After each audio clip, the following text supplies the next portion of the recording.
Reporting the subsidies received. Now there was a lot of confusion. Like we got CBA, we got CUs, we got SIRS, but how to report this? Do we adjust them against the expenses? Do we show them as subsidies and grants? A lot of people were saying that, oh, in T2 we'll have to show their grants received as subsidies and grants, but no, CRA has some other plans.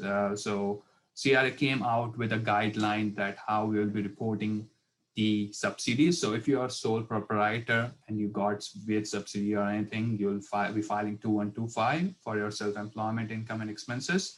And in that, you will add the subsidies or grants, COVID-related subsidies or grants received in line 8230, which is other income.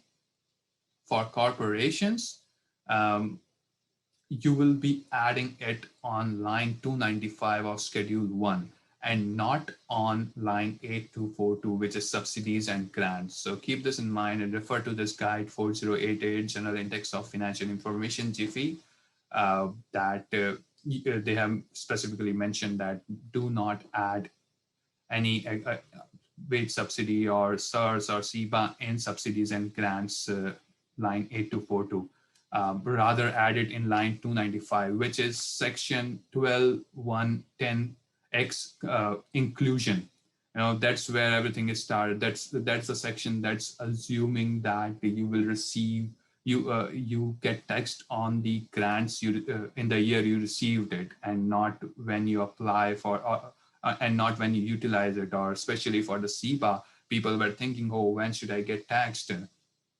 I will have the right to receive the forgivable portion of loan at the end of December 31st, 2022, when I repay or when I actually repay the amount of $30,000. But CRA had some other plans, and CRA was justified because of section 12.110 that any government grant you receive, you get taxed on the year of receipt and not irrespective of when you establish the right.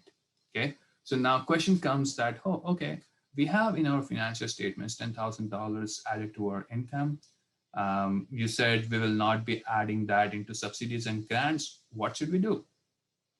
Two options: reduce the expense, especially with CUs, or show it with other income. I personally do not like to show adjust the CUs against the payroll expenses, especially because, and also CBA against any other expenses, especially because if we are adjusting against any expense, we are telling CRA that regarding some election, there's a separate election. If you want to adjust any grant against any income, there is a separate election. So to keep your intention clear, I would rather add it into other income. Okay, we added into other income. So our taxable income came to, let's say, $50,000, including $10,000 of CBA grant. Okay, then I will add $10,000 again in line 295 of Schedule 1. Doesn't sound good. So what position I would take is I'll add it to line 295 of Schedule 1, and also at the same time in Schedule 1, I'll show it as a deduction. This is more administrative, of course, because at the end of the day, what you're doing is right. Then presentation does matter because it shows the standard of or quality of your return. But at the same time, if you made a mistake in the past, or if you do it in your own way, it's not going to hurt a lot. Okay, so for me, I'll add the CBA, for example, CBA grant in other income and not on line 8242 subsidies and grants. And then in my Schedule 1, I'll have it as a deduction, as other deductions, let's say $10,000, and then I'll add it up again on line 295 to keep it very clear and have my reporting to the best quality.